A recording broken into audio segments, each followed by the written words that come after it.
Good evening, everybody. I'm John O'Loughlin. Welcome to my channel. It's called McDuff, Kennedy's Man to Smash the CIA. And, well, we are actually at McDuff underscore 20. And listen, I'm still saying my old channel name because, boy, I had over 900 videos on that channel when YouTube struck it down. So I said that 900 times, and now I just said it another time. So, sorry about that. Okay, well, hello everybody, welcome, and thanks for spending some of your Friday night here with me as we delve into Hitler's Eugenic Reich, another part of this great book by Edwin Black called War Against the Weak. I am not going to read the entire text of the book, but I'm reading a substantial amount of it, and I think it's a good book for everybody to have a copy of if you want to educate yourself and then educate other people. That's why I picked these books, because I think that we really need to write a new history of the last 100 years or so. And these are the books that I think we need to use to, really reinvent our educational system, reinvent the idea of history, to go back to what the idea really was, is to tell the truth and not to tell a bunch of fairy tales to inspire children or convince you that everybody that leads our country is some kind of a moral paragon of virtue.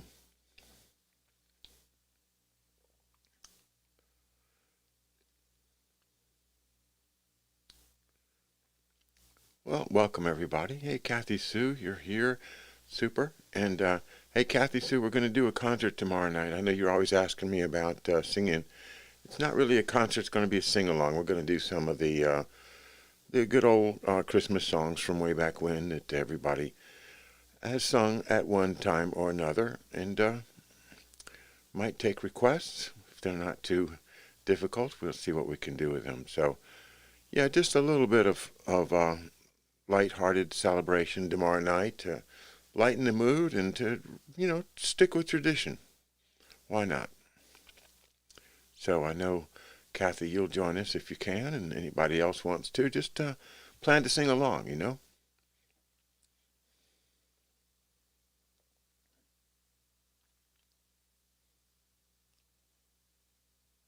You guys went over to the Georgia Guidestones today. Wow.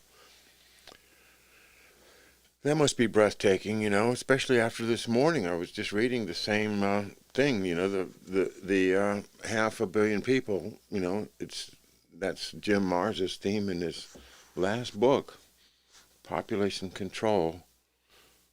I'll read some more of that soon. But tonight we're with Edwin Black, Chapter 15. Hey, Bob K., I'm glad you're here, man. I saw you had an interview with Addie, and that's really cool. Black Santa, I don't know that one, Mobster. I'm sorry. I'm not sure I want to. It sounds kind of, I don't know about that, buddy. Hmm. Okay, Hitler's Eugenic Reich. On the evening of Friday, September 27, 1929, the upper echelon of eugenics met in majestic and Mussolini-ruled Rome in the high-ceilinged library of the newly created Central Statistical Institute. They came from Sweden, Norway, Holland, Italy, England, Germany, and the United States, gathering as the International Federation of Eugenic Organizations. Among this group, two men ruled supreme, Charles Davenport and Eugen Fischer. A large map dominated the room. This was no ordinary map, but an atlas of the defective populations on every inhabited continent. The men were flushed with excitement. Just 2 hours earlier they had met personally with Mussolini at the Piazza Venezia, with a view of Trajan's column of antiquity.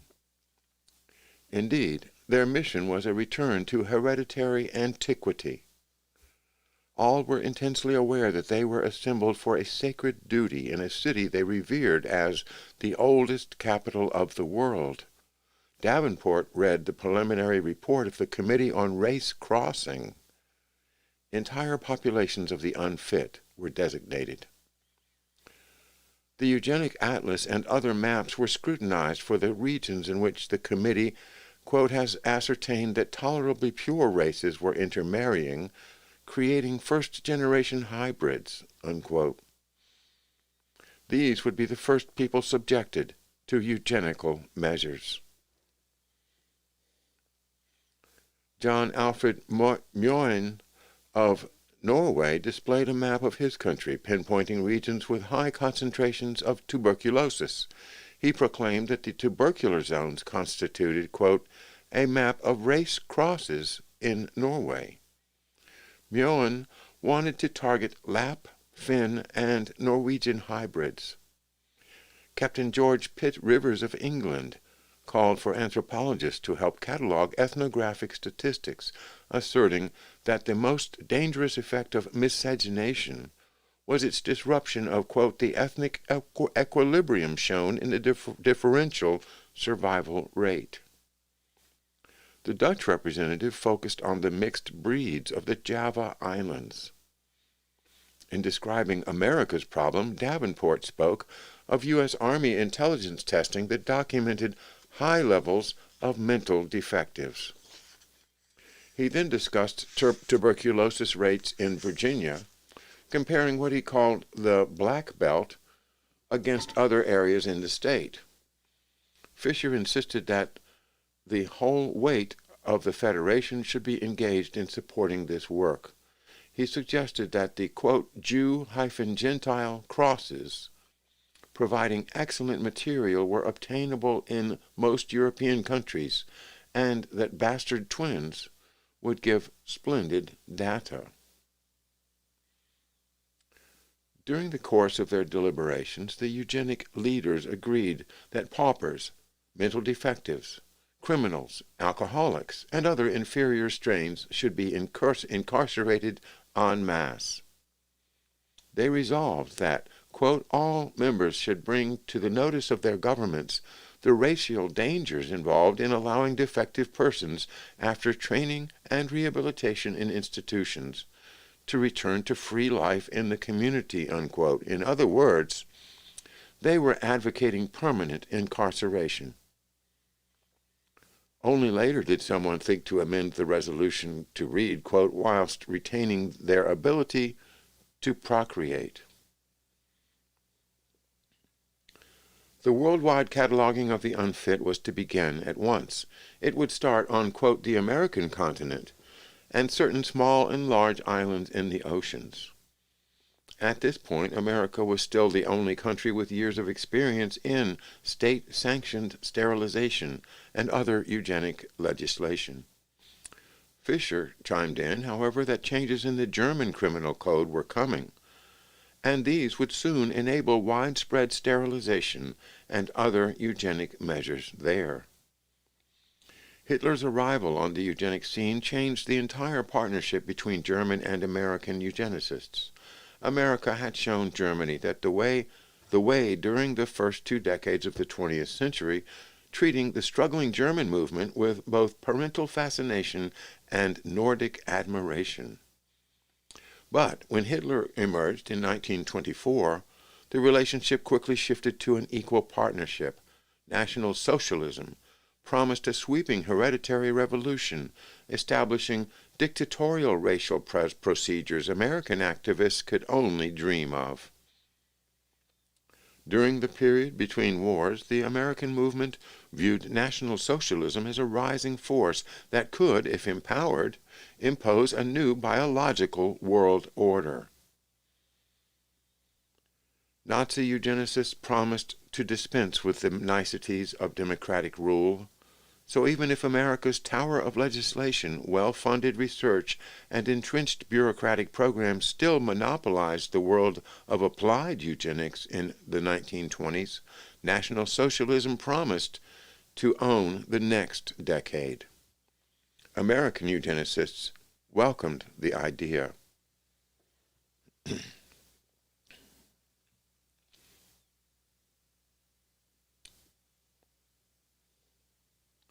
As early as 1923, Davenport and Laughlin decided that Eugenical News should add a subtitle to its name. It became Eugenical News, Current Record of Race Hygiene. In doing so, the publication discarded any pretense that it might be anything other than a race science journal, adding Germany's unique term for eugenics, race hygiene, was also a bow by the American movement to the Germans. By 1923, articles from Archiv für Rassen- und Gesellschaftsbiologie, in English, Archives of Race Science and Social Biology, were highlighted and summarized almost quarterly in Eugenical News. In fact, no longer did such reviews bear specific headlines about interesting articles. Rather, the summaries appeared as though they were regular columns, often just headlined with the Archiv für Rassen- und Gesellschaftsbiologie, and proceeded to explore the contents of the journal's latest issue. Articles by Lenz, Fischer, and Bauer were among those most frequently featured. In the 1920s, German raceologists became even more sought after as authors and topics for the Journal of Heredity and Eugenical News, thus increasing their influence in American eugenic circles. For instance, in May of 1924, Fritz Lenz authored a long article for the Journal of Heredity simply titled, quote, Eugenics in Germany, with the latest news and historical reminiscences. California eugenicist Paul Popenoe, head of the Human Betterment Foundation, functioned as Lenz's principal translator in the United States. Similar articles were published from time to time as updates, thus keeping the American movement's attention riveted on the vicissitudes of the German school.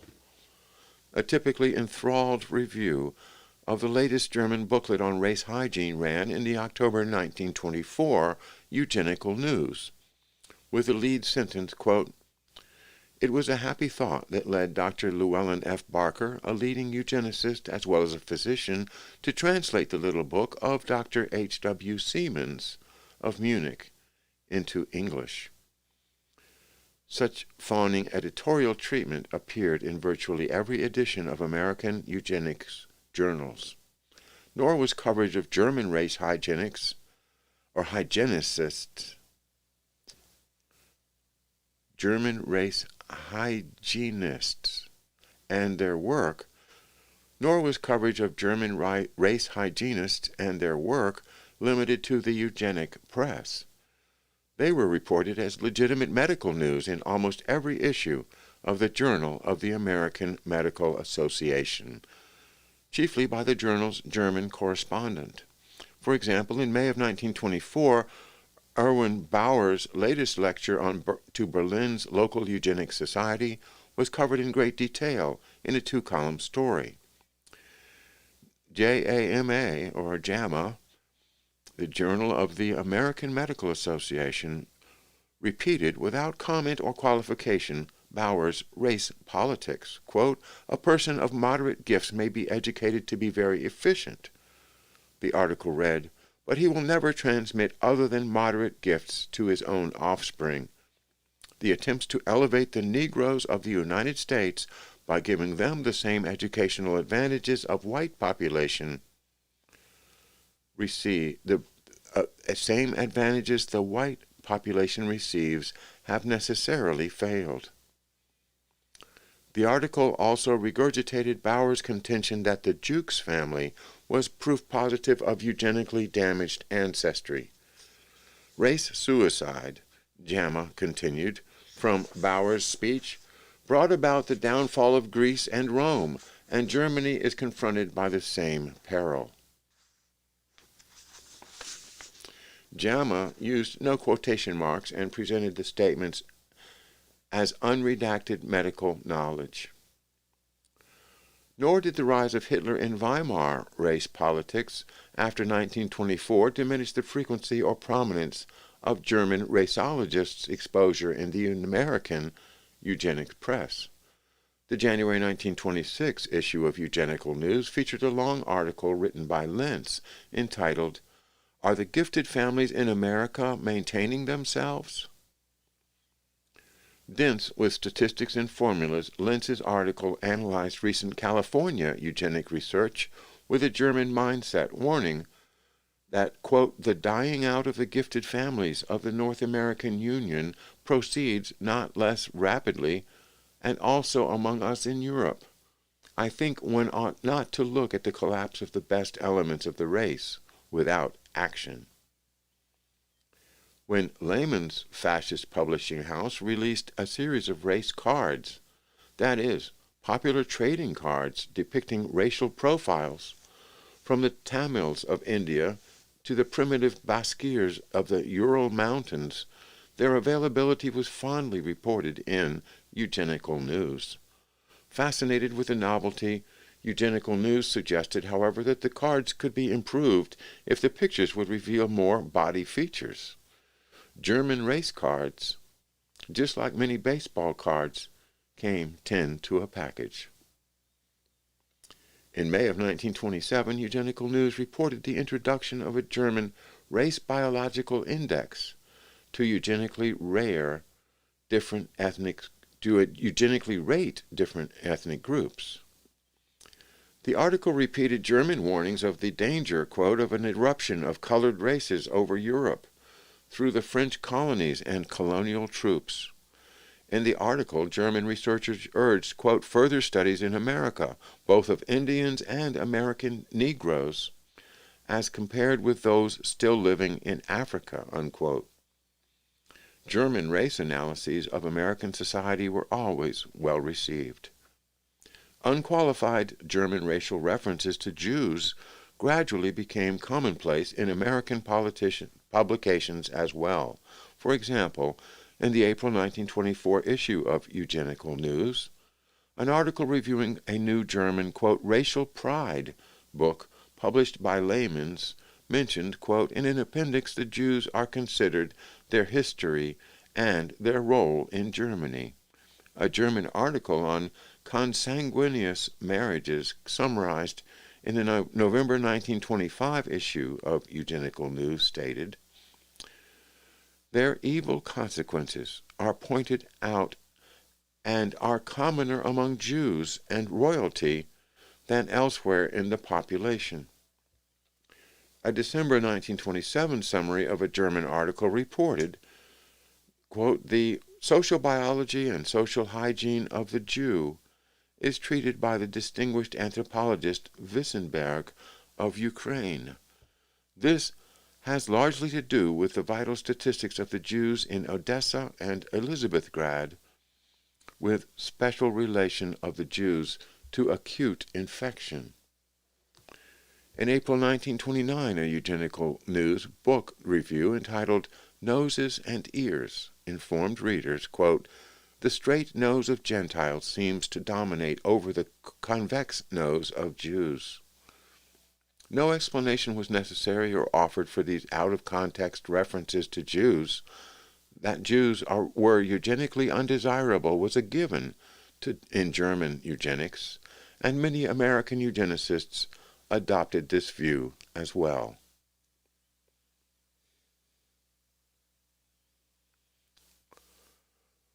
By the mid-20s, Germany had achieved preeminence in both legitimate genetic research and racial biology. Germany's new status arose in large measure from its distinguished Kaiser Wilhelm Institutes. An outgrowth of the esteemed Kaiser Wilhelm Society, the Kaiser Wilhelm Institutes would over time develop a network of research institutions devoted to the highest pursuits of science. These included the Kaiser Wilhelm Institute for Physics, boasting a shelf of Nobel Prizes, a sister institute for chemistry, another for biology, another for pathology, and many more. The 20-plus Kaiser Wilhelm organizations were easily confused and bore related names. But while they were related, they were independent and often located in different cities. In fact, at one point, Davenport confessed to a London colleague, quote, "There are so many Kaiser Wilhelm institutes that it is necessary to specify." Also among the Kaiser Wilhelm Institutes were several that would soon make their mark in the history of medical murder. The first was the Kaiser Wilhelm Institute for Psychiatry. The second was the Institute for Anthropology, Human Heredity, and Eugenics. The third was the Institute for Brain Research. All received funding and administrative support from Americans, especially the Rockefeller Foundation.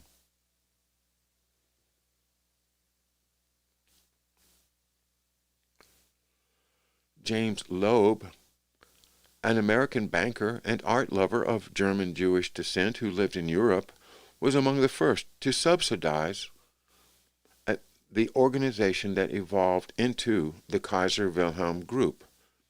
In early 1916, Loeb granted 500,000 marks to the German Psychiatric Institute in Munich.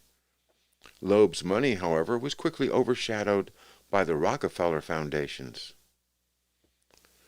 Rockefeller's connection to German biomedicine traced back to the early years of the 20th century, when Germany's scientific preeminence was first challenged by America and its new system of corporate philanthropic funding begun by Carnegie, Rockefeller, and Harriman. Medical educator Abraham Flexner was among the first to establish significant corporate philanthropic financial links with Germany. Flexner completed his monumental Carnegie Institute study, Medical Education in the United States and Canada, in 1910. The prodigious report compared North America's medical inadequacy to Germany's excellence. Flexner next turned to Europe, creating the 1912 report, Medical Education in Europe. Soon, Flexner was renowned for his pioneering reports and was invited to help lead medical efforts at Rockefeller's powerful new foundation. One of Flexner's first Rockefeller efforts yielded the 1914 study, Prostitution in Europe, which featured an introduction by John D. Rockefeller, Jr. himself. Prostitution was a topic of recurring interest to both Rockefeller and his foundation.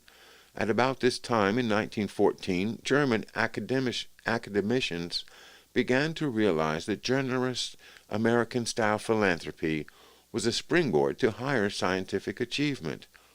Several esteemed German academicians and industrialists organized the Kaiser Wilhelm Society in this vein, with Kaiser Wilhelm II as its chief patron. The society sponsored the Kaiser Wilhelm Institutes, dedicated to a spectrum of new scientific disciplines. But the First World War, the Treaty of Versailles, and the crippling inflation of the early 20s paralyzed the Kaiser Wilhelm Institute and German scientific progress. Pardon me.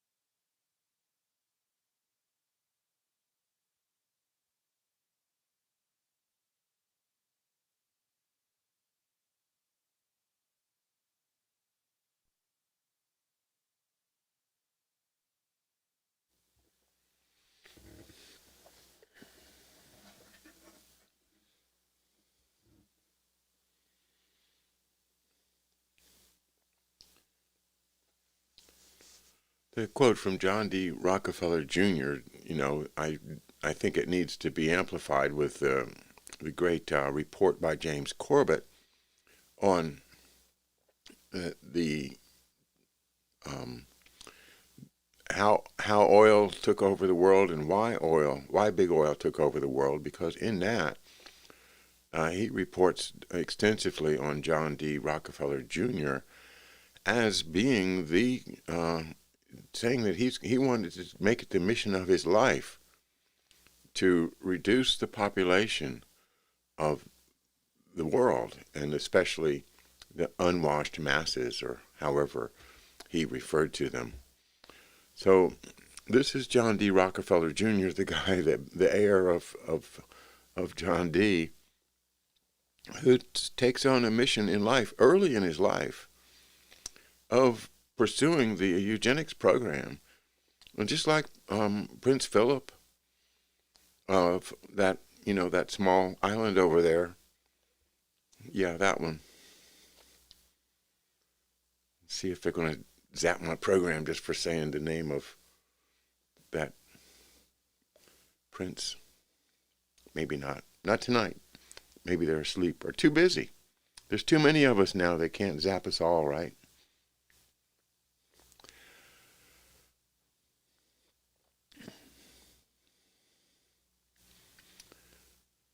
A biological new world order. Well, that's what they're working on. And I kind of start to think that this whole Nazi thing was just another experiment in a long line of experiments. And we're in an experiment right now. Just the way it looks to me. I could be wrong.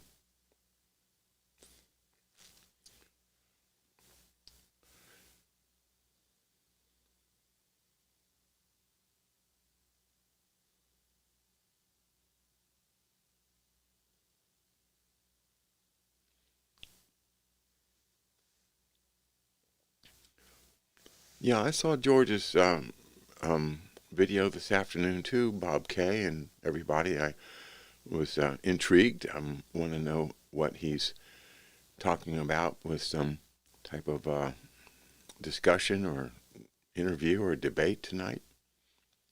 Well, we will find out.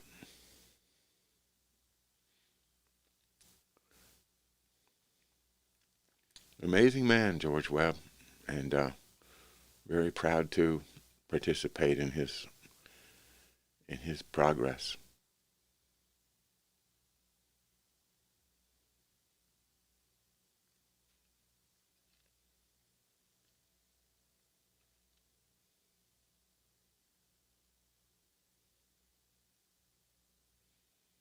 This Flexner, by the way, I think is the father of the Flexner that wrote one of the major biographies of George Washington.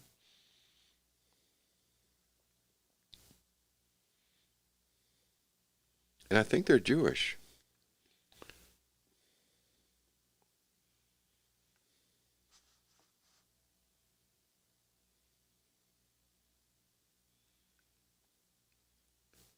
To literally save German science, Rockefeller money, guided by Flexner's recommendations, came to the rescue in November of 1922 because anti-German feeling engendered by the war still roiled in America, and because Rockefeller, like many, distrusted German universities, viewing them as hotbeds of political agitation and warmongering academics.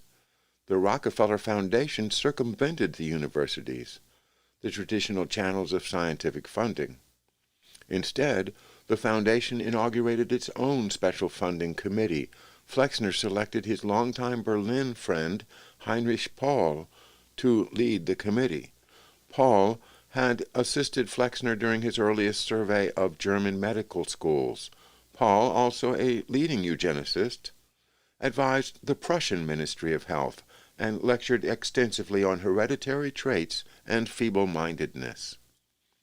Since relations between Germany and the United States were still uneasy late in 1922, the foundations, in large part, administered the massive donations through its Paris office. Rockefeller Foundation money began to flow immediately. During the final weeks of 1922, 194 fellowships were awarded, totaling $65,000. The next year, 262 fellowships were awarded for a total of $135,000. By 1926, Rockefeller had donated some $410,000, almost $4 million in 21st century money, to hundreds of German researchers, either directly or indirectly through international programs that passed funds through to German recipients. Quickly, Rockefeller's freely flowing money distributed by Paul became a forceful and intrusive factor in German research. Scientists across Germany eagerly sent in reports of their worthiness, each hoping to be the next recipient. By March of 1923, leading German researchers such as Fritz Haber were grumbling to each other about King Paul, whom they said exercised an intolerable control over Rockefeller grants and therefore German science itself. Ignoring any criticism, the Rockefeller Foundation only increased its extravagant spending. Loeb was instrumental in convincing Flexner to marshal Rockefeller millions for Loeb's favorite, the German Psychiatry Institute. Rockefeller officials were fascinated with the promise of psychiatry, and they began aligning themselves with German psychiatrists of all stripes. The German Psychiatry Institute was the first to receive big money. In May of 1926, Rockefeller awarded the Institute $250,000, shortly after it amalgamated with Kaiser Wilhelm Institute to become the Kaiser Wilhelm Institute for Psychiatry. The following November, Rockefeller trustees allocated the new institute an additional $75,000. Among the leading psychiatrists at the institute was Ernst Rüden, who headed the genealogical and demographic department. Rüden would soon become director of the institute. Later, he would become an architect of Hitler's systematic medical repression. Who was Rüden? A founding father of German eugenics in the Weimar days, Rüden was considered by American circles as among the most promising raceologists in Germany. In the 1890s, Rüden joined Alfred Plutz in a quest for utopian socialism. The two men became fast friends after Plutz married Rüden's sister. From the beginning, Rüden's impulse was to stop dangerous human breeding. At the 1903 International Congress Against Alcoholism, Rüden declared that the condition was an inherited trait. Alcoholics, he argued, should be segregated and allowed to marry only if they were first sterilized. In 1905, Rüden co-founded the Society for Racial Hygiene with Plutz. During the next several years, Rüden pontificated against the unfit in articles and in his travels. After World War I, as the chief of the German Psychiatry Institute's Genealogical and Demographic Department, Rüden began assembling a massive catalog of family profiles from the records of prisons, churches, insane asylums, hospitals, and from family interviews. By 1926, Rüden was granted special permission by the Reich Ministry of the Interior to consult criminal and institutional records and report back with his own findings. In other words, Rüden's operation began forming the same types of discrete governmental relationships that the Eugenics Records Office had structured in the United States during the previous 15 years.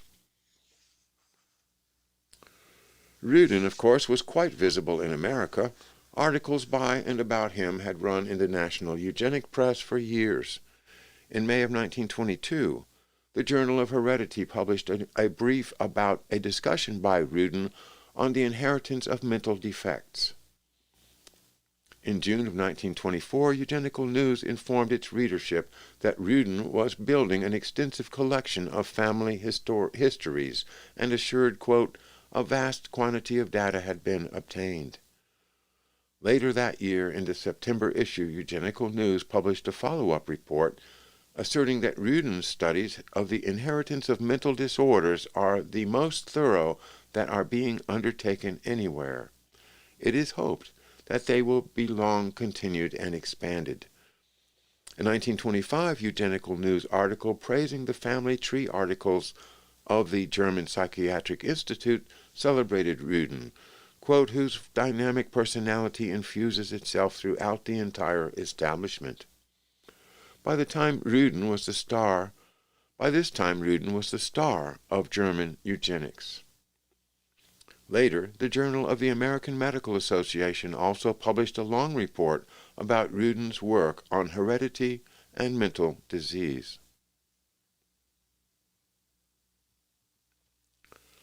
Davenport's efforts to bring the Germans back into the international movement were more than successful. In 1928, the International Federation of Eugenic Organizations met in Munich. Rudin functioned as the gracious host when IFEO members, including the impressed American delegation, were treated to a guided tour of Rudin's department at the Kaiser Wilhelm Institute for Psychiatry. The next year, the Kaiser Wilhelm Institute for Psychiatry was selected for IFEO membership. In 1932, Davenport consented to relinquish the presidency of the IFEO, and Rudin was elected to succeed him. Laughlin was proud to offer the nomination. The vote was unanimous. German race hygiene was now primed to seize the reins of the international movement and become senior in its partnership with the American branch. In 1927, the Kaiser Wilhelm Institutes added another eugenic establishment, the Institute for Anthropology, Human Heredity, and Eugenics, located in Berlin-Dahlem. The name itself symbolized the affinity between the American and German movements. Earlier, Eugenic News had adopted a subtitle in homage to the German term race hygiene. Now the Kaiser Wilhelm Institutes reciprocated by including the term eugenics in tribute to the American movement. The first director of the Institute for Anthropology, Human Heredity, and Eugenics was Eugen Fischer, a longtime Carnegie Institution associate and Davenport collaborator. This new institute was not funded by American capital, but rather by an assortment of German government agencies, local, Prussian, and federal, to whom eugenics and race science were becoming increasingly important. The Ministry of the Interior provided the largest single donation, 500,000 marks. The Prussian Ministry of Science donated 400,000 marks, including the land itself. Small amounts were also contributed by the provinces of Upper Silesia, the Rhine, Westphalia, and the municipality of Essen. Funds from industrialists such as the Thyssen brothers comprised just token monies, while the Institute's initial funding was German. It enjoyed both the envy and unqualified support of the American eugenics establishment. The grand opening of the Institute for Anthropology, Human Heredity, and Eugenics took place in September of 1927 as an official function of the Fifth International Congress on Genetics in Berlin. Davenport was chairman of the Human Eugenics Program and an honorary president of the Congress. Bauer was chairman of the local German Eugenics Committee. The Congress was the first major international scientific event to be held in Germany since the Great War. The Congress began on September 11, 1927, with approximately 1,000 delegates from all over the world gathered in a gala Berlin setting. Registrants were first greeted with a Sunday dinner at the zoo, then a barrage of sumptuous banquets, staged by the Berlin municipality, and formal dinner events enlivened by divertimenti, followed by the finest liquors and cigars. Museum tours were scheduled for the ladies, and everyone was invited to a special performance at the Opera House. Germany was unfurling the red carpet to celebrate its regained scientific leadership. Welcoming grandiloquence by both government and officials and local academics eventually gave way to the real business of the conference, genetics.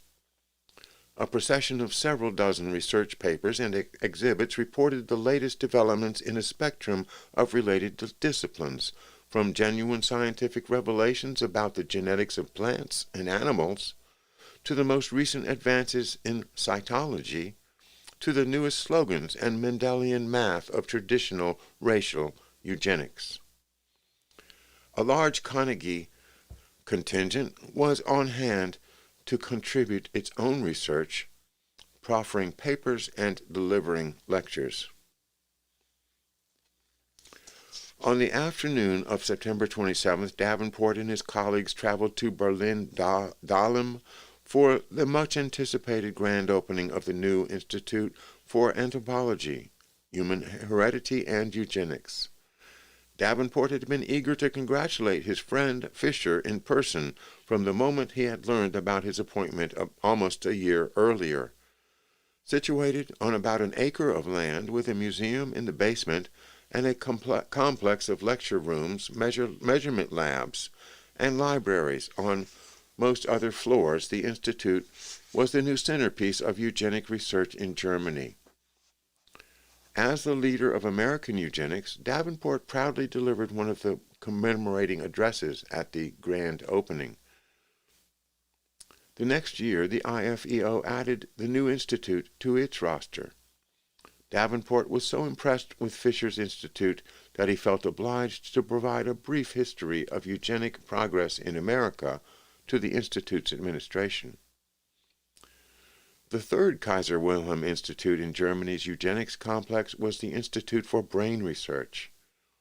Like other Kaiser Wilhelm Institutes, this one grew out of a research operation created years earlier by the family of psychiatrist Oscar Vogt, which merged into the Kaiser Wilhelm Institute in 1915. In those days, the Institute for Brain Research was housed in a modest neurological laboratory also run by Vogt. Everything changed when the Rockefeller money arrived in 1929. A grant of $317,000 allowed the Institute to construct a major building and take center stage in German race biology. Rockefeller funders were especially interested in the Institute's Department of Experimental Genetics, headed by Russian geneticist Nikolai Resovsky. The Institute for Brain Research received additional grants from the Rockefeller Foundation during the next several years. By the late 20s, Davenport and other Americans had created a whirlwind of joint projects and entanglements with German eugenics. No longer content to direct purely domestic efforts, the two schools now eyed the rest of the world. They graduated from discussion and philosophy to concrete plans and actions. Among the most ambitious of these was a project to identify and subject to eugenic measures every individual of mixed race everywhere. The approach would be along the lines created in the United States. Identification was the first step. In 1927, Davenport proposed a systemic survey of mixed-race populations in every region of the world. It would cover all Africans, Europeans, Asians, Mexicans, indigenous peoples, and others who had mixed during centuries of modern civilization. The global search for hybrids originated around 1926. Davenport had made the acquaintance of wealthy raceologist Wycliffe Draper, who shared Davenport's anxiety about human hybridization.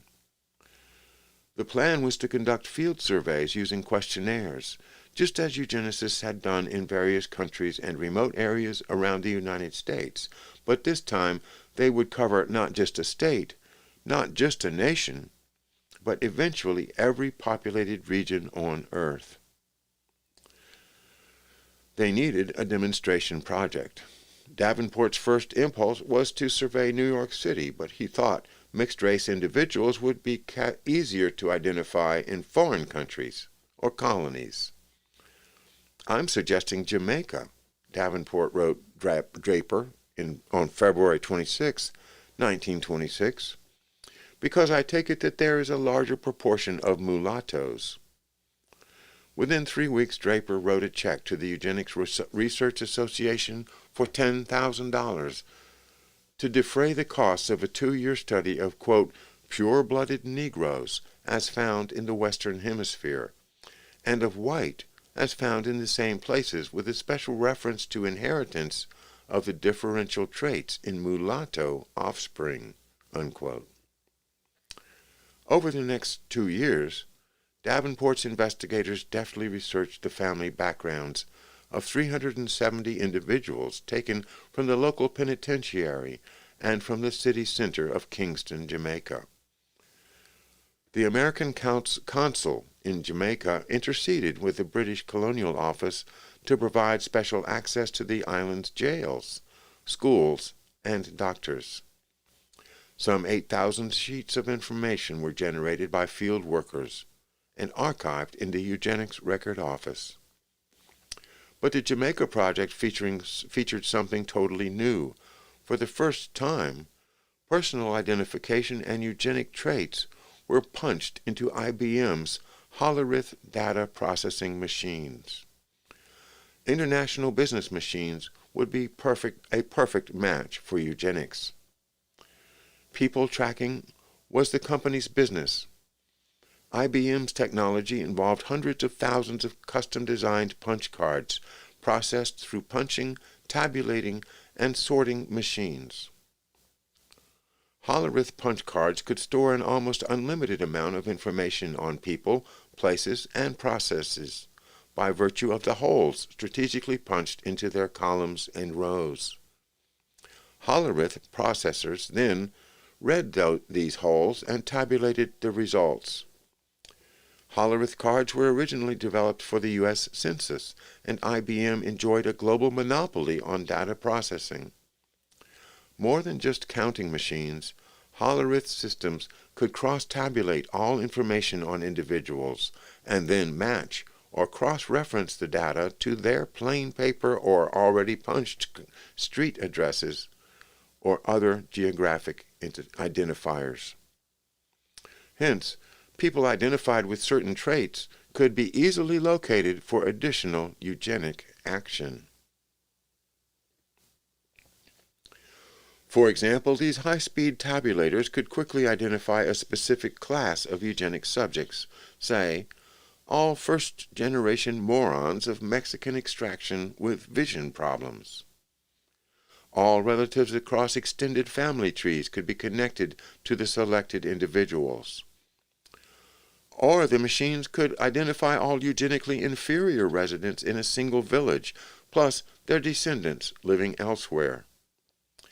At the rate of 25,000 cards per hour, IBM machines could rapidly search out the holes, stack the cards, and provide seemingly miraculous results.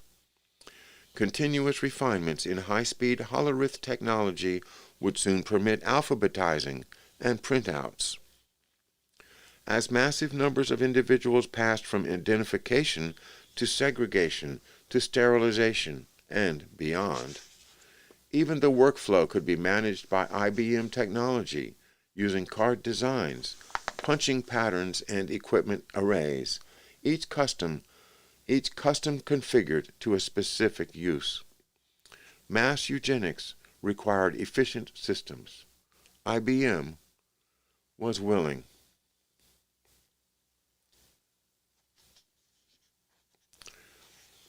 Well, we will read more about IBM in our next session on The War Against the Weak by Edwin Black. We are stopping tonight here on page 290. And I thank you once again for being with us. If you enjoy or get something out of this reading that we do here, feel free to support us on Patreon at just by my name, or PayPal, McDuff2020.